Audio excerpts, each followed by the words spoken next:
இதுக்கு what solution? இப்ப நம்ம ஒரு பிரச்சனை இதுதான், நம்ம பத்தி பேசிட்டோம், இதை அட்ரஸ் பண்ணிட்டோம். அடுத்தது இதுல இருந்து எதை நோக்கி நம்ம போகணும்? இப்ப இது இந்தியால இருக்க பிரச்சனை. ஏன் இதை பத்தி பேசுறோம்? Why are we speaking about censorship? அப்ப உலகத்துல எப்படிதான் இருக்கு அப்படின்னு பார்த்தோம்னா, உதாரணத்துக்கு அமெரிக்காவோட எடுப்போம். இப்ப எதுக்கு நம்ம அமெரிக்காவே நம்ம அப்படி கன்சிடர் பண்றோம்? இப்ப ஜாக் ஸ்னைடரும் ஒரு ஆர்டிஸ்ட் ஒரு படம் எடுக்கிறார், ரெபல் முன்னோர் படம் எடுக்கிறார். அந்த படத்தை நெட்ஃபிளிக்ஸ்ங்கிற ஒரு ஒரு இடத்துக்கிட்ட, ஒரு நிறுவனத்துக்கிட்ட கொடுக்குறாரு. அது ஒரு ஓடிடி. அது நெட்ஃபிளிக்ஸ்ங்கிற ஆப்ல சர்வர்ல ஏத்திட்டா அது வெறும் அமெரிக்காவில் மட்டும் காட்ட போறது இல்ல. அமெரிக்கா, யூகே, ஐரோப்பிய நாடுகள்னு யூகே இப்ப வந்து வெளில வந்துருச்சு.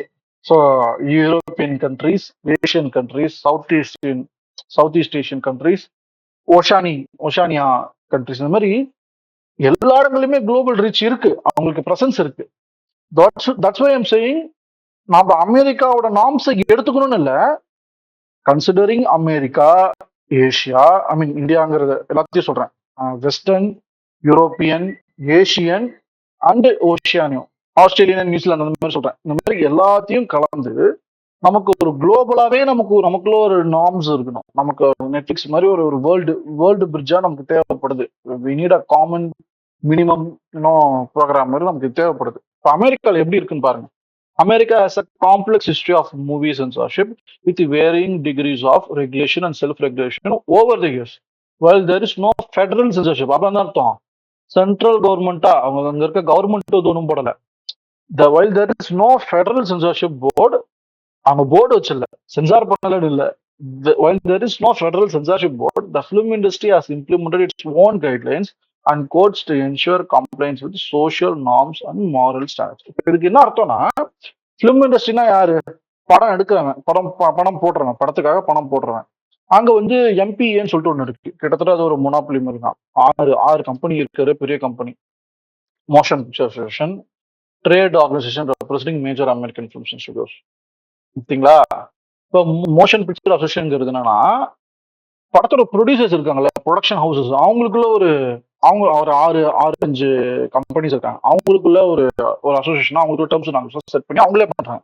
So this is like government இதை பண்ணணும்னு அவங்க வந்து இன்ஃப்ளூயன்ஸ் பண்ணல. They are not enforcing the censorship on movie makers. Movie makers, they themselves feel that we need to have certain guidelines so that we can make better films, we can reach out to more audiences. இப்போ அவங்க என்ன பண்றாங்க, it's a trade association representing the major film studios in the United States and globally. In the context of film, the MPA is responsible for film rating system, not censorship. இங்க தான் நான் சொன்னேன், sensor வேற, ratings வேற. Film rating system, the MPA's classification rating administration assigns ratings to films exhibited and distributed commercially in the United States, helping parents determine what a film are appropriate for their children, whether the films are appropriate for their children. The ratings are G, general audience, suitable for all ages. PG, parental guidance suggested. அப்படின்னு அர்த்தம், அந்த படங்கள்ல இதெல்லாம் இருக்குங்கிற list ஒன்று கொடுத்துருவோம். IMDbல போய் PG பார்த்தீங்கன்னா உங்களுக்கு வந்துடும், என்னென்ன சீன் இருக்கு அப்படிங்கிறது எல்லாமே வந்துடும். அதை பார்த்தீங்க டிசிஷன் எடுத்துக்கலாம். 12 வயசு இருக்கா, 13 வயசு இருக்கா, 16 வயசு இருக்கா, 16+ எல்லாமே யங் அடல்ட்ஸ், 16+ எல்லாருமே அவங்க நார்ம்ஸ்ல சொல்றேன்.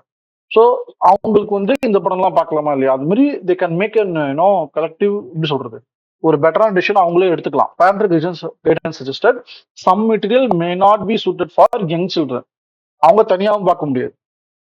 PG-13, parents strongly cautioned, some material may be inappropriate for preteens. அதாவது preteens சொல்லப்படுறது ஐ திங்க் 12 to 18 தான் நினைக்கிறேன், 12 to 16 நினைக்கிறேன் preteens.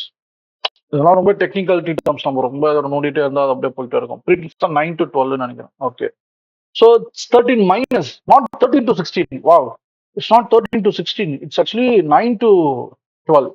So it's like the 13+ அந்த படத்தை பார்க்கணும். PG-13 னா 13+ can watch this movie. Okay, restricted or R rating, restricted, under 17 requires accompanying parent and adult guardian. அப்ப என்ன அர்த்தம், 18 வயசு இருக்கவங்க தான் பார்க்கணும், 18 வயசுல மேல இருக்கவங்க தான் அது பார்க்கணும்னு கிடையாது. Under 17 requires accompanying a parent or adult guardian. அப்ப கூட பெரியவங்களோட மேற்பார்வையில அவங்க கூட உட்காந்து பார்க்கலாமா. NC-17, adults only, no one 17 and under admitted. அப்ப இதுதான் நம்ம ஊர்ல இருக்க ஏ ரேட்டிங். புரியுதுங்களா? 18+ இருக்கவங்க தான் பார்க்கவே செய்யணும்.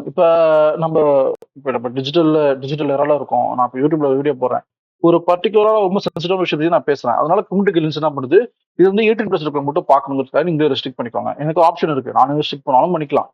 இல்ல அந்த கண்டென்ட்ட பார்த்து அவனே சொல்றான். தயவு செஞ்சு இதெல்லாம் நீங்க வந்து ஏஜ் ரெஸ்ட்ரிக்ஷன் நான் குடுத்துருக்கோம். இது வந்து எல்லாருமே பார்க்கக்கூடிய விஷயம் இல்ல. அதனால பர்ட்டிகுலரா ஒரு வயசுல முதிர்ச்சி ஆனவங்க 18% சொல்றது அதுதான். பேசிக் ஸ்டாண்டர்ட் அதுதான். அதற்கு மேல இருக்கவங்க இத பார்த்துக்கலாம். அவ்வளவுதான். அதுக்கு என்ன பண்ணணும், அவங்க ஏஜ் அவங்க ப்ரூவ் பண்றது என்ன பண்ணணும், கூகுள் சைன்இன் பண்ணிருக்கணும். கூகுள் சைன்இன் பண்ணாம பார்க்க முடியாது. ஸோ கோட் அண்ட் ரேட்டிங் அடுத்தது வேற என்ன பண்றாங்க, code and rating admission MPA developed has code 1930ல ensure the absence of offensive material and prevent government interference in film making. So இவங்களே ஒரு அட்மினிஸ்ட்ரேஷன் கோட் அண்ட் ரேட்டிங்க்கு இவங்களே அட்மிஷன் கொண்டு வந்துட்டாங்க. 1968 the code was replaced by a voluntary film rating system. 1968 அதுக்கு அவங்களே ஒரு replacement, அவங்களே அடுத்து ஒரு எவாலுவேஷனுக்கு போயிட்டாங்க. Advocacy. Peak advocates for policies that recognize the power of storytelling, reward creators, and allow for production, distribution, and production of creative content. Membership யாரெல்லாம் இப்போ எம்பியில் இருக்காங்க பாருங்க. MPA's members include major film studios, Disney, நெட்ஃபிளிக்ஸ்லாம் இப்போ புதுசாக வந்தாங்க. Disney, Netflix, Paramount, Sony, Universal, Warner Bros Discovery. கிட்டத்தட்ட நீங்க பாக்குற 80% படங்கள் இவங்களுக்கு தான் இருக்கும். ஓகே, இது வந்து எம்பி, இதுதான் அமெரிக்கால இருக்க ரேட்டிங் சிஸ்டம்.